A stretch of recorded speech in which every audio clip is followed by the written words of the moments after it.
Good afternoon, everyone. Welcome to today's show, and we're going to talk about influence today. And I think that influence can be quite a profound thing. And whether you're receiving or getting an influence from another person, or whether you have an influence on other people, or indeed generally the world around you and things, influence can be quite a useful thing to have from others and also to pass along. And have that lasting influence, I think, is quite an important thing as well, because you could really take what you are doing and the possibilities of what you're doing and the effect on others and turn it into kind of realities and things as well. As I say, it's quite a profound thing. And if you feel like you are doing something worthwhile or something that's going to make a difference, I think is probably the most important thing. Like I say, a significant mark that you could leave to the people around you and the world around you is something that's quite important. I mean, Jim, I know that a lasting legacy and things is a big part of your drive and what you do, and having that positive effect on your immediate community and things. When you give a lot back to the community through what you do, does that give you a sense of purpose and create that kind of lasting legacy that you would like to leave? I'm not really sure if it does now. I'm not convinced anymore. I've kind of. Well, I mean, you know, whatever you try to build for you and your future and your family's future, it just seems that the government just wants to take it all away. And it seems it's like the I hate to say it, the present government. I don't know when you'll be watching this, whenever you're watching it, but this is 2025. And the present government right now seem to just want to eat the rich. It seems to be socialism's all very well until the money runs out. Mm-hmm. Yeah. Then it's like, oh, what do we do now? We've run out of money. It's like, well, you should have made sure the entrepreneurs and the business people were looked after, shouldn't you? There is a lot of talk and things being implemented against, obviously, people that are in a different category in terms of what they earn and things as well. And like you say, eat the rich kind of type thing. And a lot of people are for that, but maybe they don't understand the full picture. And like you say, it'll get to a point where it's like, oh, wait a minute. But then it's kind of like then it'll be a hindsight thing, and hindsight's a great thing, but they should have thought about that now when they're kind of doing these types of things at the moment. But yeah, like you say, the legacy thing, I did expect a different response for you there, but your lasting legacy and your influence on others around you and what you do, I think, is an important thing. And like you say, Jim, when I bring it back, like having that sense of purpose and whatever you do, I think is a really important thing. Because if you don't have a purpose for what you're doing, then you're just kind of doing it for the sake of it, if that makes sense. Yeah, well, I mean, it's better than no doing anything at all, to be honest. This is quite an interesting statistic the other day. You know how we talked about a 1% improvement every single day for 365 days of the year? Yes. What number do you think that will be at the end of? If you do a 1% improvement every single day? Well, I was going to say 365, but you would think, Do you know it's 3,678% improvement? So how is that then? Because you're doing a 1% every day, but you're doing 1% on the 1%. Okay. So you're adding on 1%, but you're actually improving the 1% from before. Because remember, it improves as you go. When you get knowledge and expertise, it just leaves it idle and do nothing. Right. So when you think about the logic of that, whatever you're investing in now, in terms of your education, in terms of your information, in terms of your experience, will actually start compounding over a period of time. Yeah. And that's what it comes to, 3,678%, a 1% improvement every single day for a year. That's quite interesting. It just goes to show you those small. Interesting. Holy shit! Well, that's mind blowing. It is, because like those small incremental, like that 1% every day, could be the most minor thing. But if you keep doing that and keep bettering yourself that small bit every day, it could change it exponentially. Yeah. Just like swimming. Mm-hmm. Just like whatever it is you want to do, whether your health or eating or your attitude, reading a book, whatever it is, every single day it will improve, and it will continue to improve over a period of time when you continue improving. That's it. Yeah.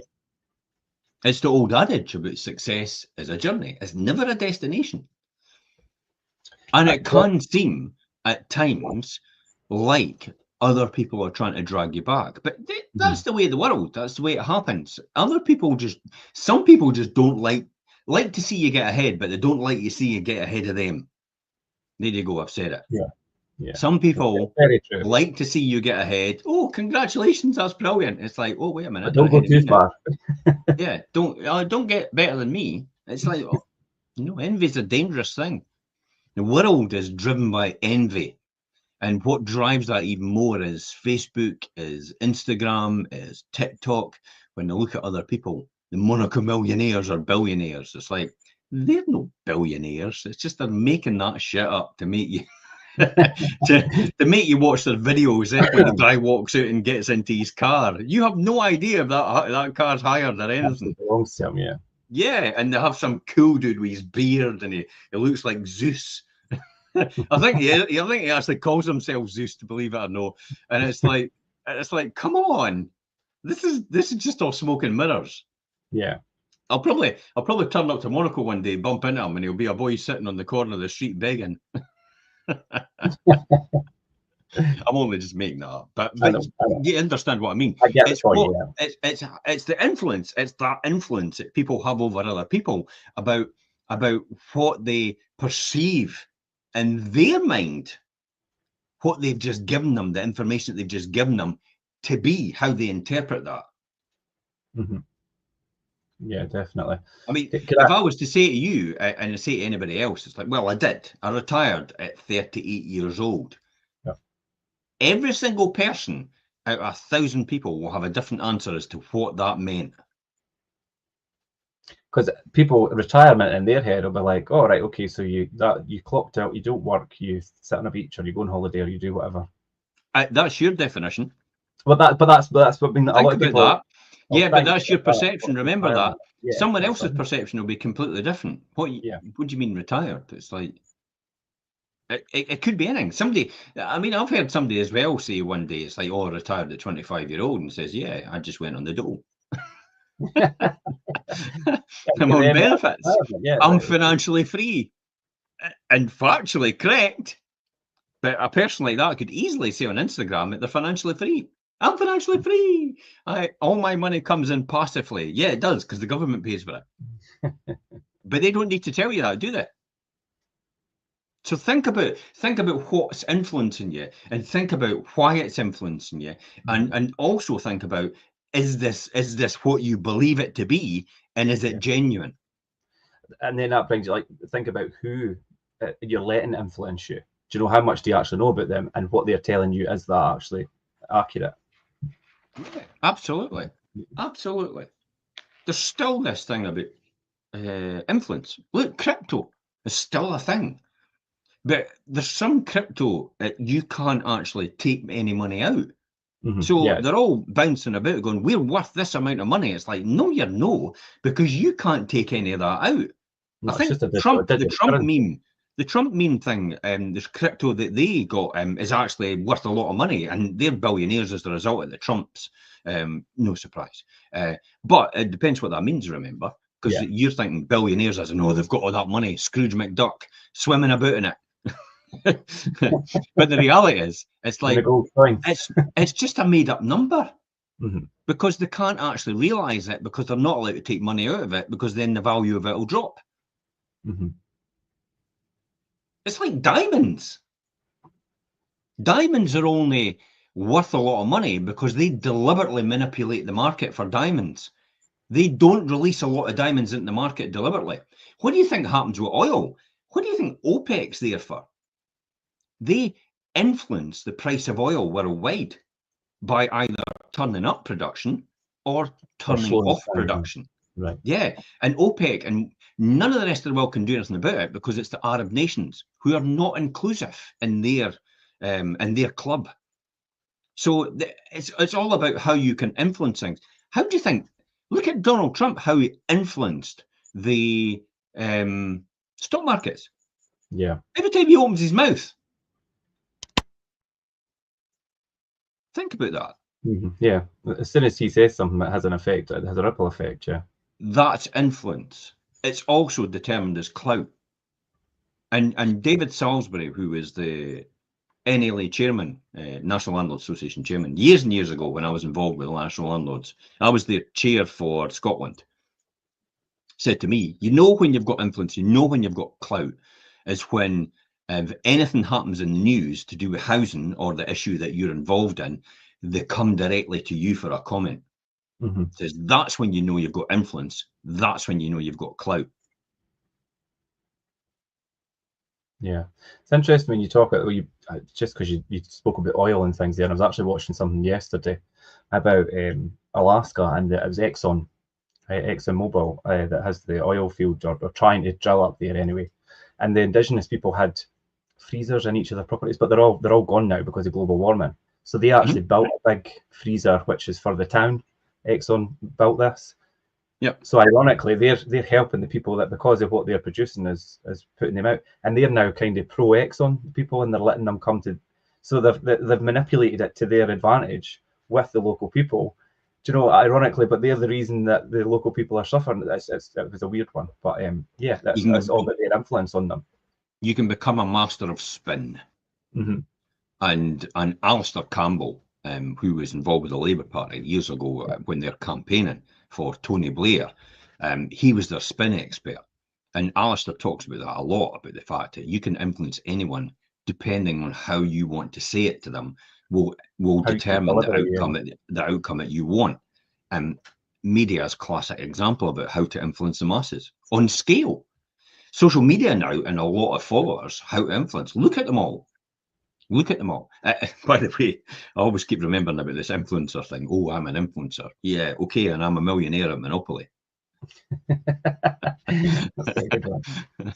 Yeah. And it's like, for some people, some people are genuine influencers, and some people are just having a laugh and they're kidding themselves.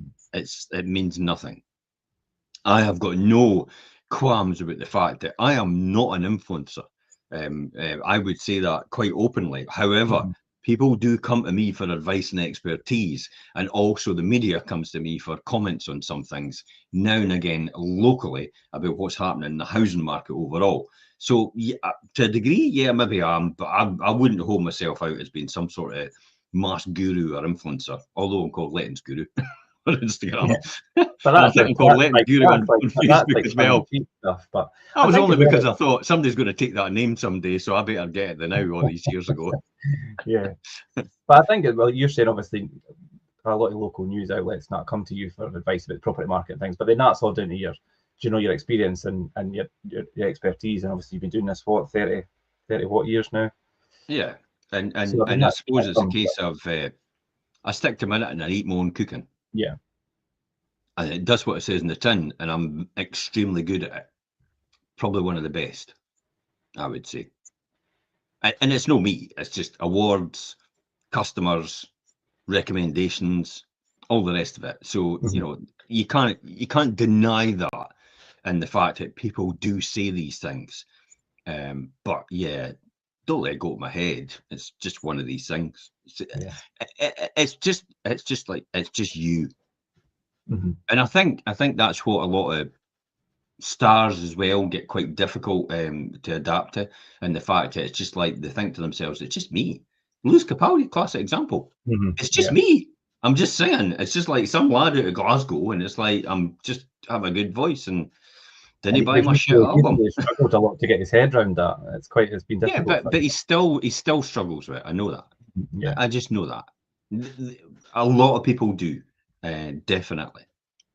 They do struggle with, and yeah, just one of these things. It's imposter syndrome, and and they just keep going. So influence, yes, to a degree, you can influence other people. You can influence other people. You can lead a horse to water, but can't make them drink. You can tell someone what to do, and you know it's the right answer, and they know it's the right answer, but if they don't do it, then they're not going to get the result they expected. They're not going to get the result they wanted. Yeah. What is the point when they think about it? What is the point of going to someone every single time and asking them what the answer to their problem is if they keep getting the same answer but they don't implement it? There is no point. Yeah, because you're just you're continually repeating the same thing and expecting a different result. Yeah. Well, it's just because they don't want to do it because it's possibly uncomfortable. So they think there's an easier option to do. It's like the get rich quick. It's like Hmm. the people that invest in property or the people that go in these training courses. There's a big fallout. Believe me, there is a big fallout from the people that actually pay for this service and they don't actually do anything with it. So nothing happens. And I could see the trainer, the property trainer, and the supposed guru, and in their opinion, as far as they're concerned, well, I delivered what I was meant to deliver. It's up to them to influence it, to implement it, and I can only influence so much, but I can't make them do it. And I think for me, that's the difficulty about ever running training courses, is the fact if I was to run a training course, I'd expect everybody to be successful at it. Hmm. And if they're not successful at it, I would be on top of them going, why are you not successful at this? Because this works. This is pretty straightforward. And we are human beings. And that's why some people are not successful as other people. And that's it. 2 eyes, 2 ears, 1 Yeah. mouth, 2 hands, 2 legs, normal, that's what everybody has more than likely. Some people don't have that and they excel even higher, Yeah, yeah, which is and they're even brilliant. more successful. So Yeah, because they're like, and then I've it got makes to it do it work for anyway, everybody else. regardless. I've got no other choice. I don't have the option I don't have that option to do what other people do. It's like I've only got one, maybe my eyesight's failing in the next 3 years or whatever. So I've got to do it within that time. And they're driven by the circumstances. Yes, and I have some of my mentors have been like that. They were driven by their circumstances. I know Pat and Greta Gregory, I'm sure, they had a son which needed support needs, and they realised that someday they'll pop their clogs, and their son will be left with nothing. So So they need what to drove decide. them to be successful and to be extremely successful at what they do and build a financial nest egg for their son, that was it. That's what drove them. So it was driven by circumstance rather than actually by their dream. And that kind of ties in with their legacy as that they left this to continually run potentially indefinitely and Mhm. care for their son when they're not here. Mm. Absolutely, which is what drives me is the Yeah, fact that to build that. Although I've got to say, no, I'll not say how much it was, but I asked Scott last night. I've said because he's looking for a place in Glasgow, a 2-bedroom flat to rent yeah, because he's got a new job at the Theatre Royal. right. Um, and I found out how much he's going to earn. I'm like, holy shit! It's like that's really. I says, what are you doing? How are you doing financially now? Because I thought I'm going to chip in, help him out, and all the rest of it for the bank. And like when he told me the number he had in his bank, I went, oh my god!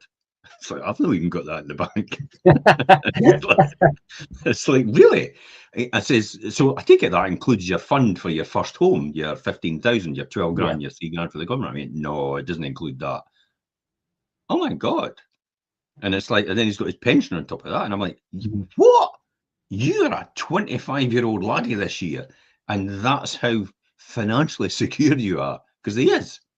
But does that not make you feel a wee bit successful in what you've done as a parent because you've got him Of course, that's all I ever wanted. on that? Yeah, of course, yeah. And then I think to myself, why am I leading them anything then? Why am let's why just am let's just piss it all up against the wall. Monte Carlo or bust? That'll come, Monte Carlo. No, that's a good thing though, because I mean that's ultimately what you would want the situation to be. Mm. I'm just astounded. I'm like, wow.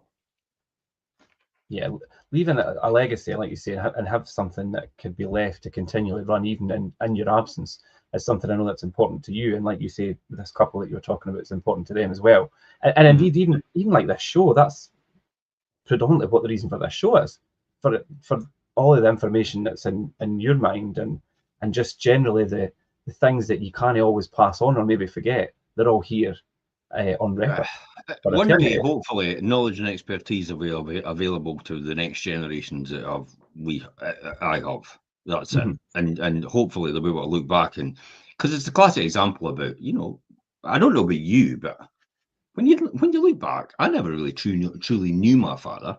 Obviously I remember some of the sound bites of advice he gave me over the years, but apart from that, never knew much else. And Yeah, that's the way they were brought up. His father was exactly the same. And I thought to myself, well, Some, let's get this down on here, so next generations can actually understand. I mean, I have no idea. I know my grandfather, but I don't know the one after that. It goes deeper and deeper and deeper. Mhm. And you can go, oh well, why do you not go on ancestry.com and look it all back? And it's like, I couldn't care less. Honestly, all But I then it wanted does to know take, is all I would like to know is what type of person was that person, and were they successful or were they a failure, and why? Mhm. Because that's the knowledge and information that will help me and the next generations after me. And this is the thing that I've always thought. It's like all the information and expertise, knowledge and expertise that everybody, once they die, it disappears with them. yeah, yeah, you're absolutely right. Like things that we discuss on here and a lot of life skills things aren't taught at school. And it just takes that one person to, in a family succession where things continually pass down the generations in the same way, it only takes the one person, i.e. in this situation yourself, to Yeah, change that trend and change it for the future generations.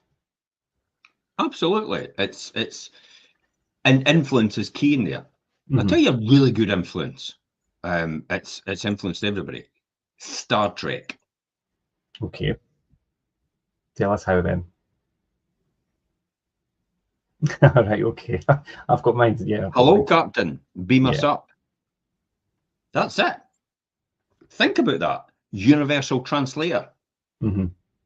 Google Translate.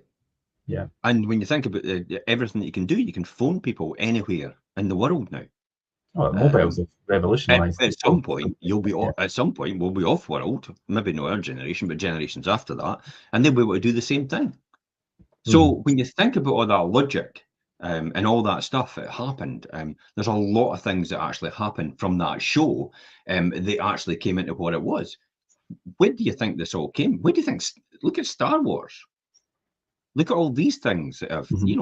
all these scientific things in there are all checked out by NASA experts and their consultation. That's influencing. There's no doubt about it that Musk, when you think about Elon Musk and Yeah. what he's created so far, who do you think influenced him? It would have been these Tesla, for types of, one. yeah. It would have been these types of shows. Yeah. Yeah, why do you think it was called Tesla? It wasn't by chance. It was like, Nikolai Tesla. Hmm. That's exactly why. Oh, Why do you think all these different things that he does and he's done and he will do in the future will have a huge impact on other people, and he will inspire people as well. Look at Warren Buffett, yeah. influencer. I mean, that's just an oracle, the Oracle of Omaha, and everybody understands that. He's just retired at, I think, 93, the most successful investor ever, period. That's it.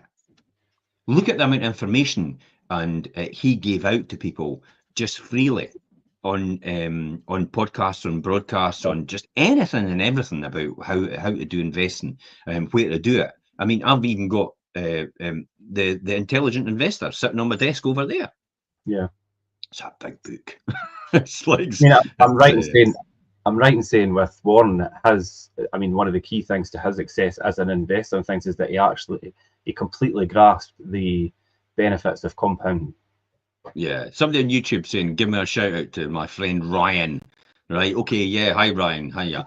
And that's it. And this is, why he's probably doing this, because he's probably trying to ascertain whether this is real or no, Whether whether it's it's live just or a not, we are rerun or live. we're actually live at this point in time. Yes, we are live. So you can ask us anything you want within this. The realms of Um, what we're discussing. yeah, Yeah. within the realms of what we're talking about, a circle of influence, influencers, investing, property market, property investment, things like that, wealth creation. That's why it Yeah. is.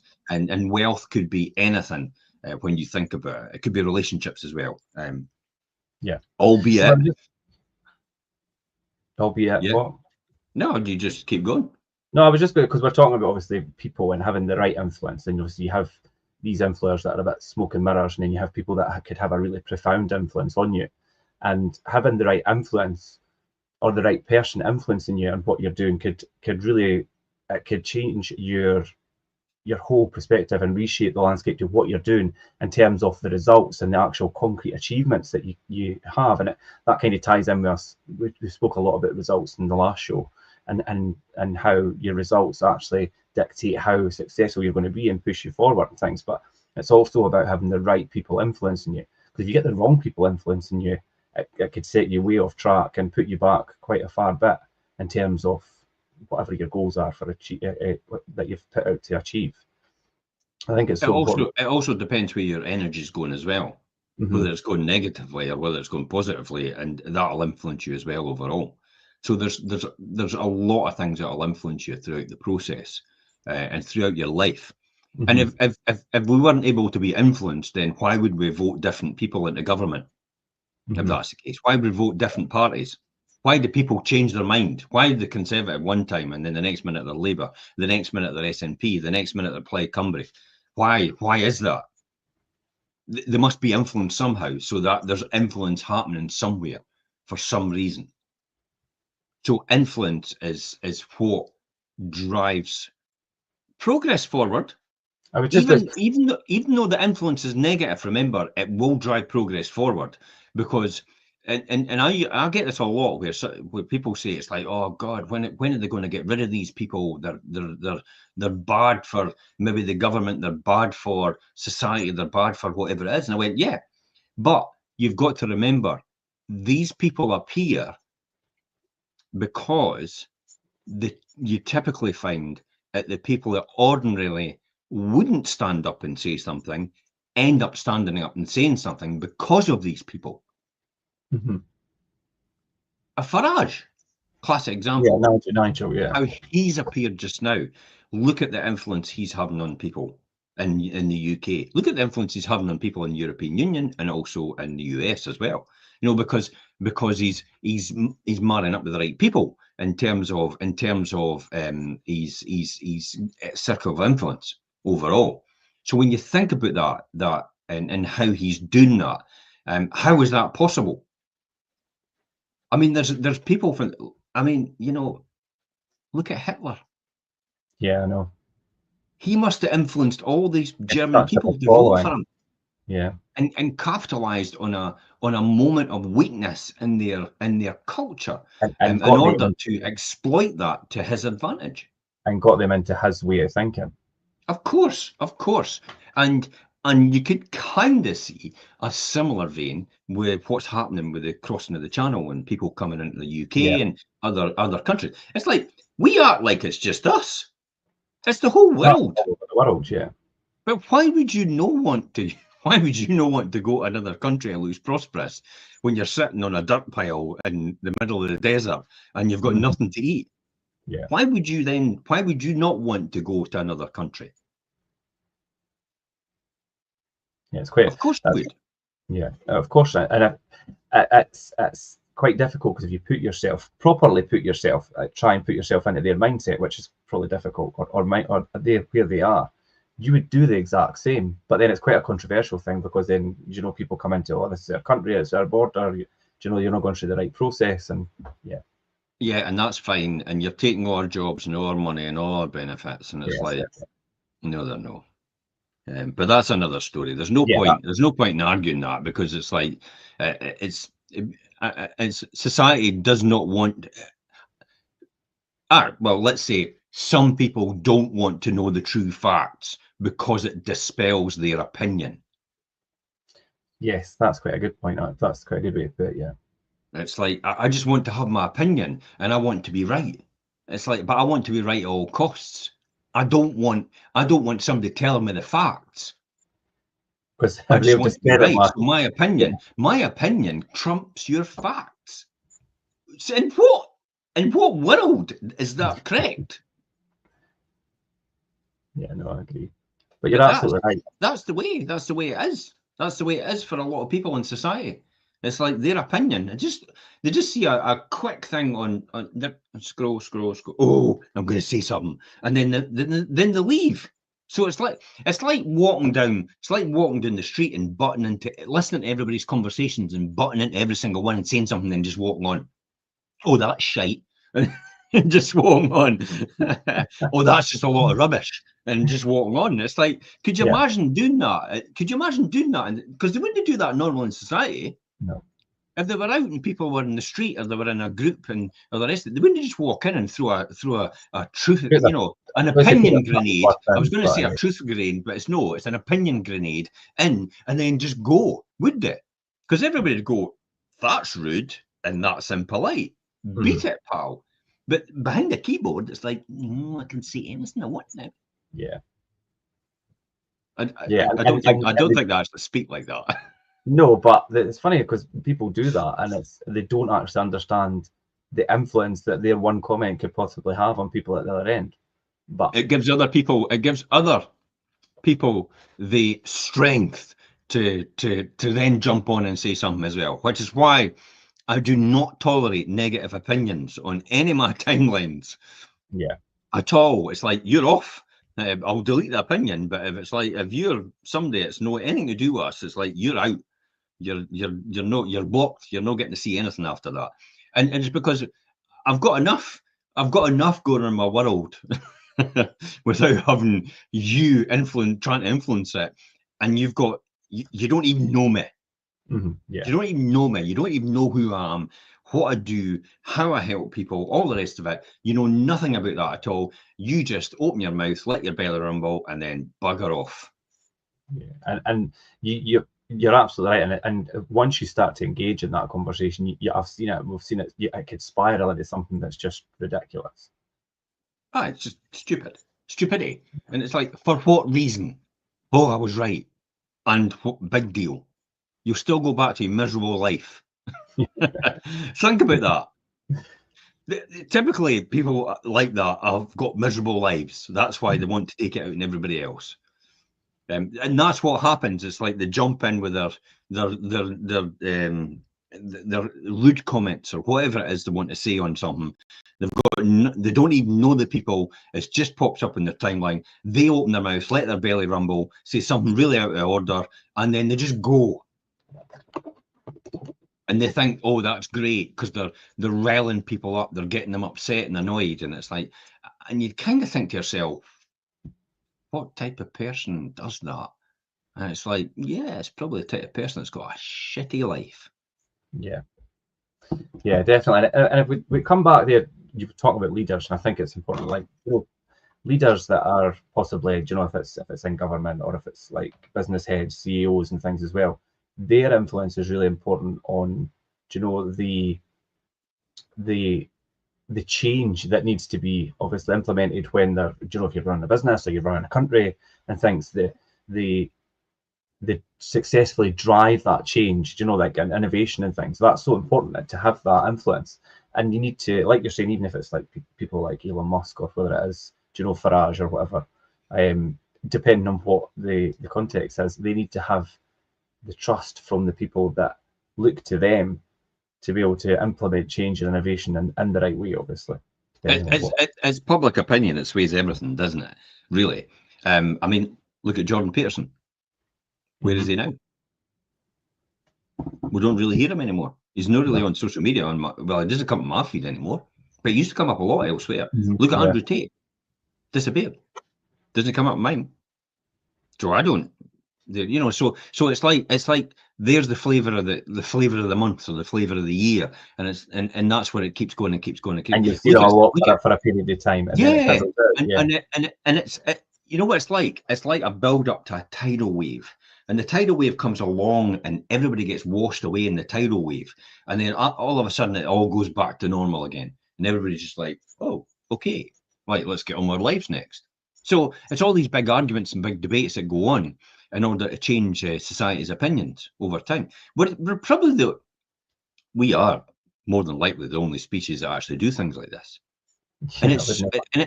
And and to a degree, it can be so destructive. And I mean, so destructive as in even what we think is the positive things could be destructive. Yeah, a classic.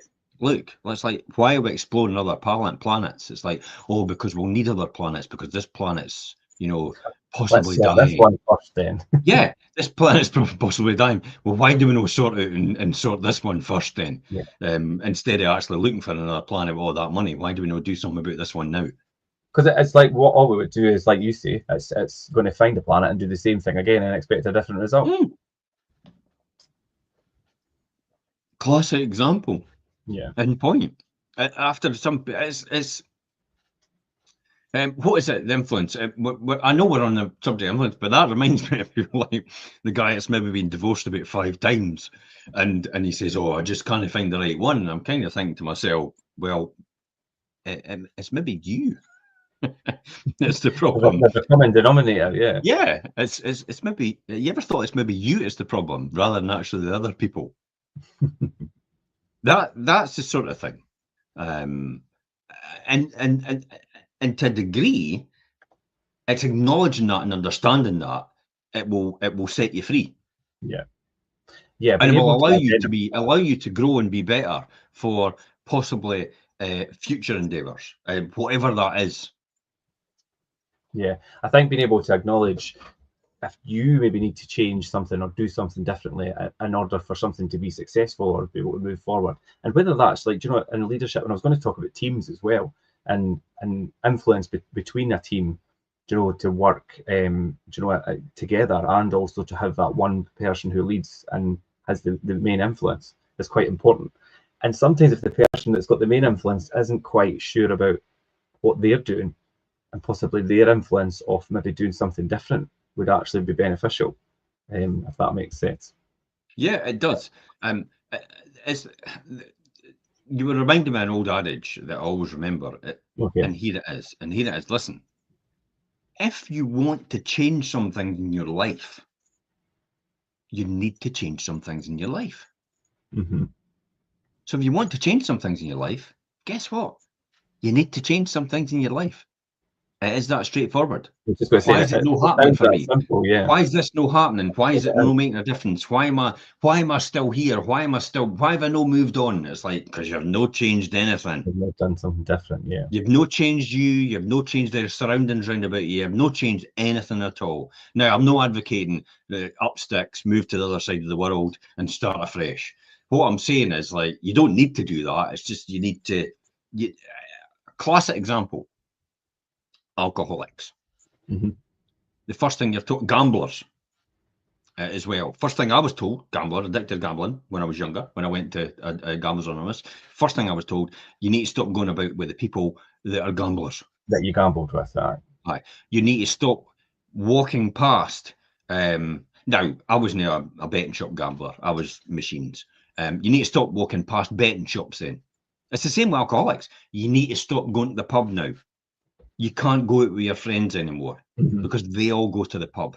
That is toxic to you. Oh, but it's my friends. It's like, they're not your friends if they continue to go to the pub, knowing full well that you'll drink and it's bad for you. You've got a problem, yeah. They are not your friends, despite the fact that they tell you are, or they might have done something about it. That's classic. Another classic example is the people that are suddenly rich acquire all these newfound friends. And And then people that what we've happens not when it heard from in disappears? years. Yeah, what happens when it disappears? All of a sudden, these newfound friends have disappeared. Yeah. Nobody wants to know anymore. It's interesting when you say it, when you mentioned there about, change and implementing changes, and people like, right, and you're saying, I'm not saying, up sticks, move to the other side of the world and things. And that's the attitude that people have when, like, right, I want to change, and they try and change so many things and so much at one time, it's overwhelming. And then it kind of brings us back, you should really just, if you want to change and be better or do something different, just do the 1%. Try and do that small thing every day. Work out. And Work out what you want. It's no easy to find that, but yeah. at least work out something that you want, Mhm. right? And then work on a plan. Get somebody to help you on a plan to get to it. Yeah. That's it. And it's just small marginal differences every single day. I actually said to someone the other night, they were wanting to rush things forward in a certain situation, and I just came out with the statement that, look, fools rush in. If there's anything what I've learned in life is fools rush in where angels fear to tread. Mm-hmm. It's taken X amount of time for something to happen, right? And it's not going to change within 30 days. Yeah. It's not going to, it's taken 30 years to get to this point. It's not going to change in 30 days.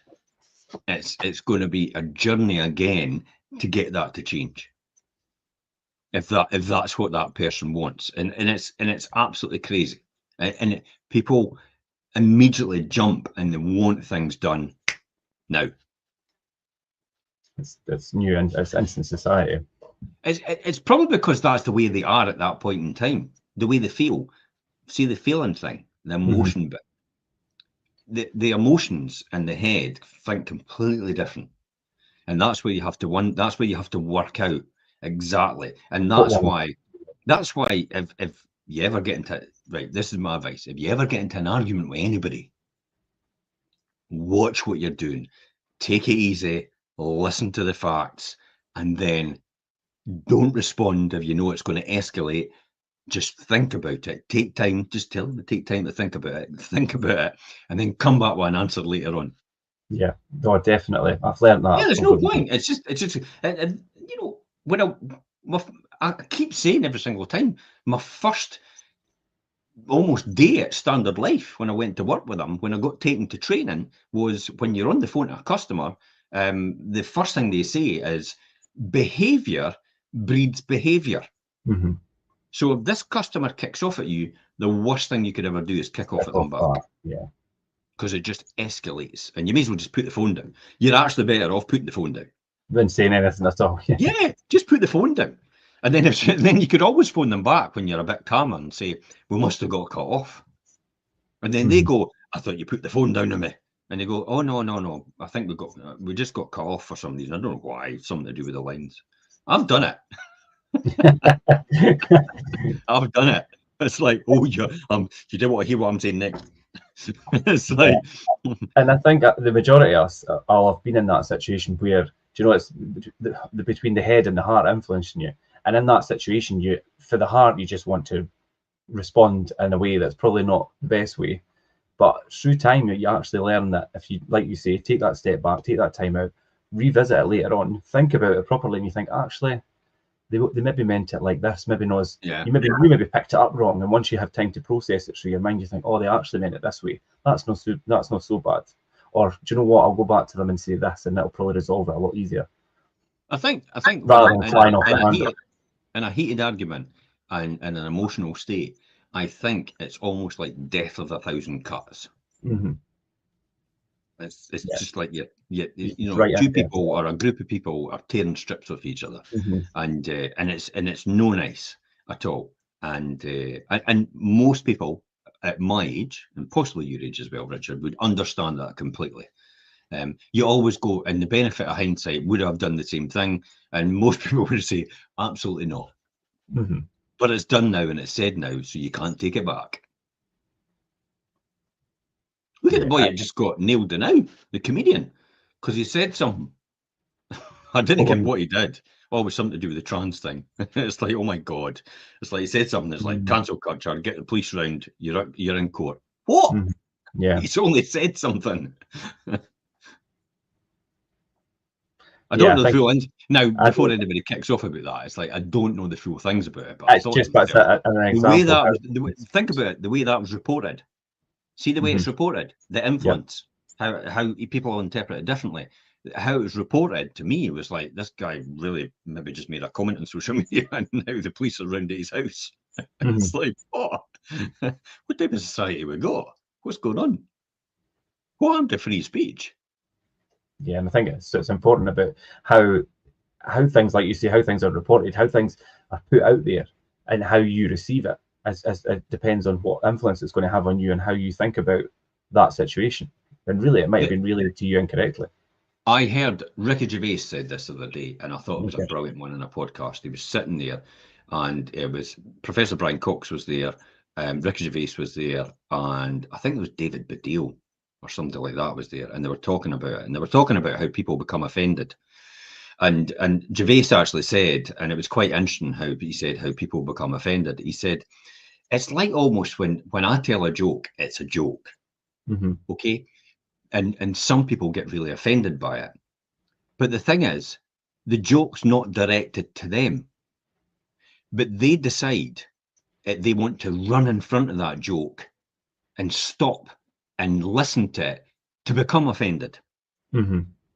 Does that make sense? He says, Yeah, I it's know. no, when I say a joke or I say something online and I do it, it says, it's not directed to that person, but they automatically assume it's directed at They them take it and they personally. become upset about it and say, that's ridiculous. My daughter or son or whatever it is like, that's against them. And it's like, well, it wasn't it directed at you?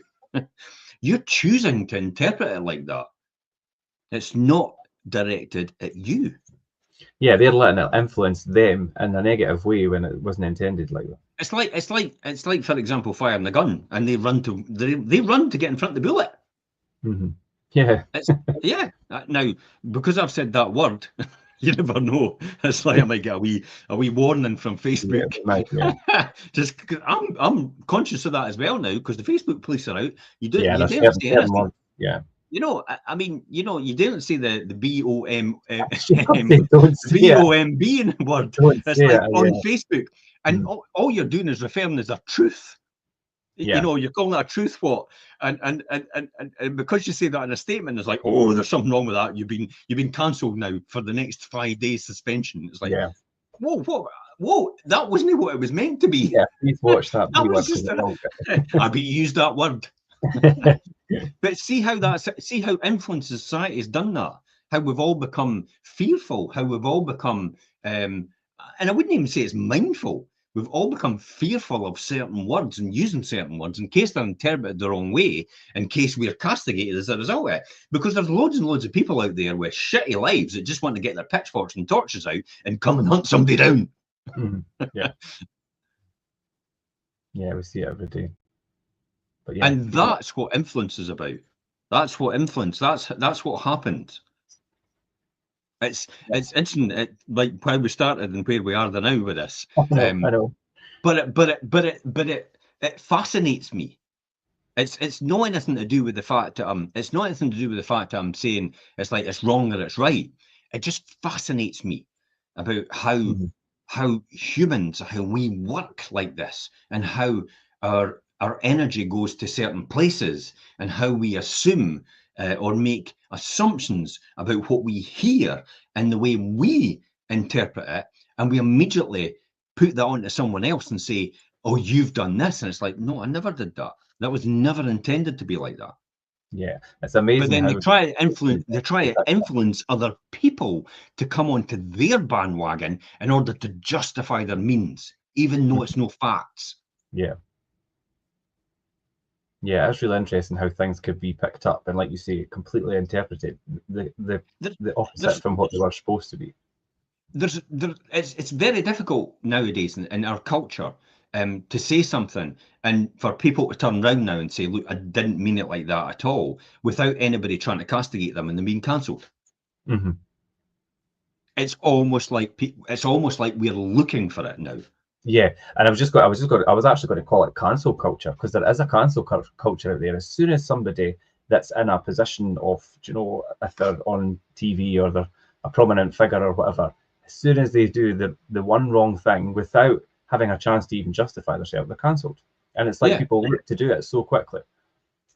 But do you know how to not be involved in the cancel culture? Go then.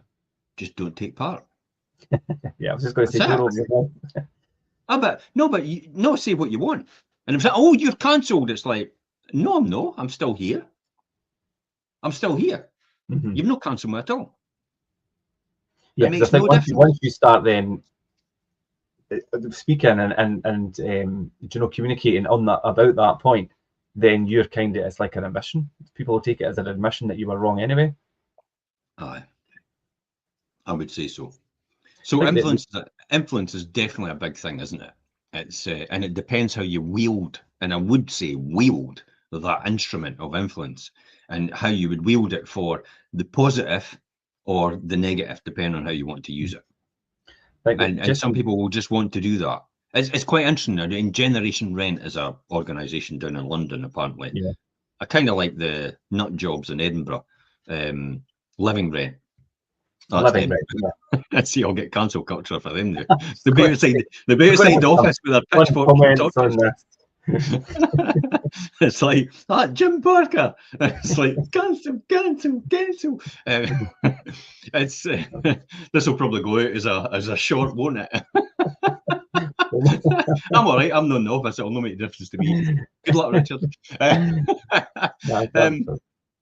But it's true. I mean, generation rent in one scope saying these landlords, they're coining it in, they're just taking advantage of all these local authorities who are having to spend millions, if not billions and hundreds of millions on housing all these people that don't have a place to live because they're homeless now. So they're having to go and they're having to pay introducer fees and everything to the landlords. And I'm like, who's paying introducer fees? Like, I'll wait to find out about this.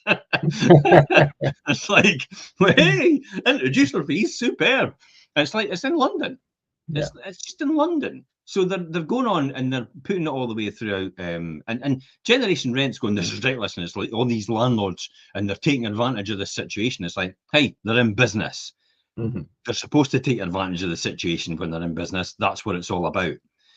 And my comment was, where you should be laying the blame is the lack of foresight from every government from the 1980s to not build social affordable housing to replace what was sold off. And it was quite rightly sold off because the government at the time couldn't afford to refurbish everything. They had no money. They had no money Because to the do Labour refurb. Party and the government before that had actually spent everything and borrowed everything and caused hyperinflation, hyper base rates, 25% inflation, 19% base rates, and that's what caused the problem to have a huge pile of debt which had to be paid back. That's why they couldn't afford to refurbish all the council houses. So that the government at the time thought, let's sell them off. Mm-hmm. Then the people that buy them will spend all their money, do them all up. But they forgot to allow people, and the successive governments after it forgot to actually replace them. Yeah. It's amazing how that. Yeah, that's all right. We don't need any more social housing. It's their fault. It's no anything to do with private landlords. And I can't see generation rent turning around one day when it turns the other way, and landlords are like, "Oh, I need tenants badly. I'm running out of money." And could you remember generation rent going, "Ah, we need to help these landlords get tenants for their properties." Well, the hell. Definitely not. But it's amazing how that's bypassed the piss on you if you were on fire. Mm-hmm. Yeah. There's a nice expression. I like that. But yeah, if it's bypassed, it's just always bypassed that there's not been enough social housing built for, like you say, how many governments now, and it's right to the landlords now, and they're vilified and the fact and what they're doing. But if it wasn't for the landlords holding up the private sector holding up, if it wasn't for the landlords, the private landlords prop them up, and the private renting sector prop them up the social housing sector because of the lack of foresight to build enough social housing, therefore the homelessness would be even worse. And homelessness, as bad as it is, it could be even worse. Yeah, it would be even worse. It would be catastrophic. They wouldn't know what to do, and they made it worse, in my opinion, by putting in Brexit and then sending all the people back that built all the houses in the first place and had all these skills, and then all the NHS and put pressure on them and all the rest of it, all because it was like, oh, this is my wee patch. You lot get lost. You're taking advantage of us, paying your taxes.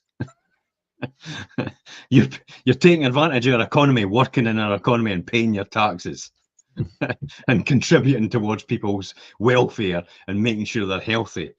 It's like, geez, is it right over your head? Eh? Some people, and it's instigated by the people, the aristocrats, yeah, the aristocracy. The aristocracy that actually don't understand what's going on the ground, and all they think is, I don't want that person on my doorstep. Yeah, that's it. NIMBY, not in my backyard. That's what that was all about. Mm-hmm. And even worse, it was amplified by the I can't remember what they call it, the 1970s group or whatever it was, backbenchers. Yeah. It definitely wanted it. And it's their influence.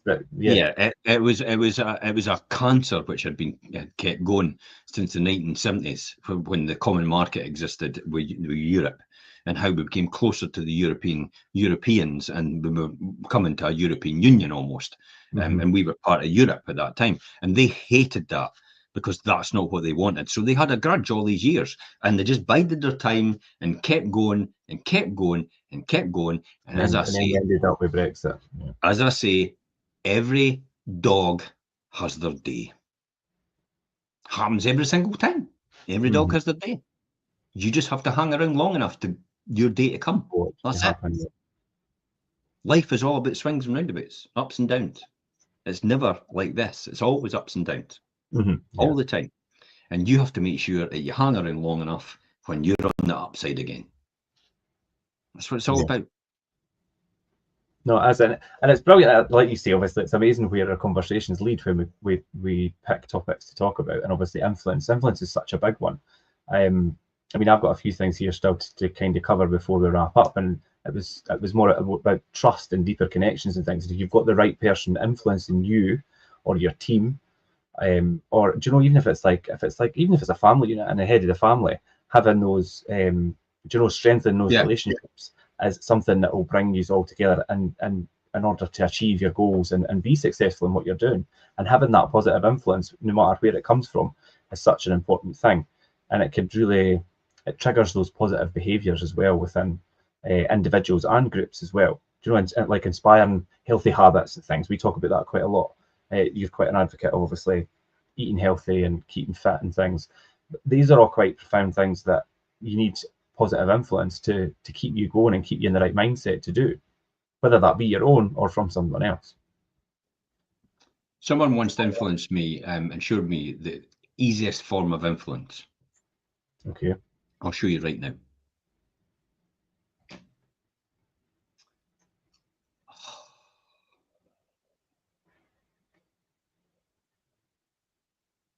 Do you know what I think of when you do that? I think a cold beer. That's what makes me think. Influences people. The beer advert, Yeah. And the way H2O symbol. Yeah, I noticed that on your. Anybody want a glass of water? That's what happened. I remember this person. It could have been Tony Robbins. I remember him doing it with about 5,000 people in the audience, and he just took that out and went, for a glass of water. And he says, how many people want a drink of water? And almost every single hand went up in the place. Because then it makes you feel thirsty. Yeah. That's the easiest form of influence. Why do you think they advertise? If advertising didn't influence anybody, why would they advertise then? It's clearly, obviously, to advertise, to influence people. Definitely. There's some amazing influence in some ad campaigns that will just be around for a long, long time. And there's some that have been around for a long, long time. Yeah, absolutely. Yeah. How many people can eat a Cadbury's flake, and not think about the advert? Yeah. That's influence. You could remember the women biting into it, and yeah. And that's what influence is all about, and it's to influence someone else to do that, and people can do that to each other. You've got peer groups and all the rest of it and do all that, and that's what it's about. Yeah, definitely. I mean, influence is such an important thing, and having that lasting influence, it both provides, I think, really societal benefits, but it also kind of acts as a compass for individuals to really help them make decisions and ensure that their efforts contribute to something probably larger than just themselves. Do you know what I think? And that's where we come back to purpose and things as well. That's really important, and I think that endearing impact is often tied to people wanting to leave that legacy, like what we're doing here in terms of banking all this knowledge and information in the Wealth Creation Show on the YouTube channel, and then it extends just beyond them and this time and there, and again that then comes into legacy and leaving a legacy and leaving like your professional achievements and things rather than just material wealth, but then material wealth is a part of it as well if you're building a business and building a legacy. Absolutely. Yeah, and that's it really for today. I mean, there's a lot more benefits to your personal benefits and then societal benefits, and we could go on and on about it, but I think we covered that quite well today, Jim, and it's always good to see where our conversation goes and where it leads us. But yeah, a lasting influence is an important thing, whether you are that influence or whether you're seeking it from someone else. Okay. All right. Right, we'll leave it today. We will be back next week as usual for the Wealth Creation Show. Thanks to everybody for tuning in. If you're watching the reruns, jump in the comments and I will come back to you. And Jim and I will see you next week as usual. Bye for now. Thanks, Jim. Bye.